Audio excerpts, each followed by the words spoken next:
Shalom Bapak Ibu yang terkasih di dalam Tuhan. Hari ini kita kembali berjumpa di dalam Lilin Pengharapan. Kita selalu berharap di dalam Tuhan. Hari ini kita akan bersama-sama membaca satu bagian firman Tuhan dari Yakobus pasal yang pertama. Saya akan membaca ayat yang kedua sampai dengan yang keempat. Yakobus pasal yang pertama ayat yang kedua sampai dengan yang keempat. Demikian bunyi firman Tuhan. Saudara-saudaraku, anggaplah sebagai suatu kebahagiaan apabila kamu jatuh ke dalam berbagai-bagai pencobaan. Sebab kamu tahu bahwa ujian terhadap imanmu itu menghasilkan ketekunan, dan biarlah ketekunan itu memperoleh buah yang matang, supaya kamu menjadi sempurna dan utuh dan tak kekurangan suatu apapun. Bapak Ibu yang terkasih di dalam Tuhan, ketika menghadapi pergumulan di dalam hidup ini atau masalah, seringkali kita bertanya, kenapa ini harus terjadi di dalam kehidupan kita? Dan hampir sebagian besar orang tidak mendapatkan jawaban yang memuaskan ketika bertanya, mengapa ini terjadi? Hari ini melalui surat Yakobus kepada 12 suku yang ada di perantauan, Yakobus mengajak setiap orang percaya untuk juga boleh melihat pencobaan hidup itu dari perspektif yang sedikit berbeda.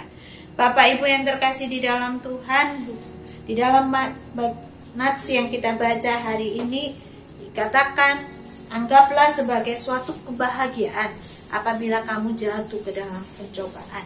Kita berbahagia bukan karena pencobaan yang kita alami, tetapi kita diajak untuk berbahagia karena hasil dari pencobaan atau pergumulan yang kita hadapi. Melalui surat yang ditulisnya kepada ke-12 suku di perantauan yang mengalami pergumulan baik di dalam hal rohani ataupun materi, Yakobus mengajak mereka memandang ini sebagai satu peristiwa yang boleh mendatangkan ketekunan dan pada akhirnya boleh menjadi satu sarana untuk pendewasaan iman mereka. Sama seperti emas yang murni itu muncul setelah dari proses perapian yang sangat panas. Maka pencobaan yang kita alami, yang dialami oleh umat Tuhan di perantauan, seharusnya bukan menghancurkan mereka, tetapi justru menjadikan mereka pribadi-pribadi yang semakin tangguh.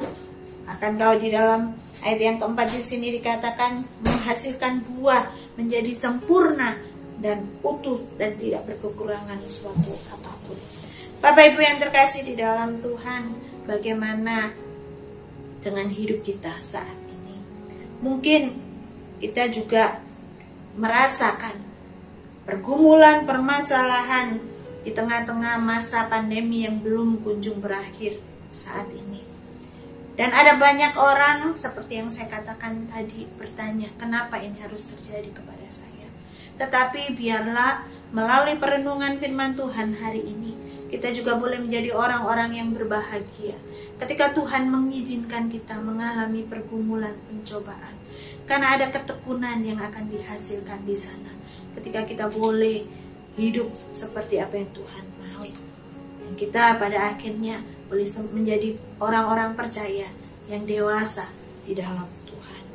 Kita bukan lagi menjadi orang yang bertanya kenapa ini terjadi, tetapi pertanyaan kita berubah. Bagaimana pencobaan ini boleh membentuk imanku semakin teguh di hadapan Tuhan, sehingga pada akhirnya betul-betul kita boleh menjadi orang yang menghasilkan buah, bahkan tidak berkekurangan suatu apapun, karena kasih Tuhan memampukan kita melewati setiap pencobaan. Biarlah kebenaran firman Tuhan hari ini boleh menguatkan setiap kita. Mari kita tunduk kepala kita berdoa. Kami bersyukur Tuhan, sekali lagi firman-Mu meneguhkan kami di tengah-tengah pergumulan hidup kami, di tengah kegalauan hati kami. Kami tahu Tuhan bahwa seringkali kami tidak menemukan jawaban mengapa ini terjadi. Tetapi biarlah hari ini ketika kami diingatkan melalui surat Yakobus, kami juga boleh menjadi orang-orang yang berbahagia. Karena kami tahu ketika kami hidup terus di dalam pengharapan kami akan Engkau, kesetiaan kami kepadamu, iman kami itu menghasilkan ketekunan. Dan pada akhirnya boleh menghasilkan buah yang matang. Kedewasaan rohani di dalam Engkau, relasi yang semakin erat dengan Engkau. Dan itu Tuhan menjadi satu janji yang sangat menyukakan kami.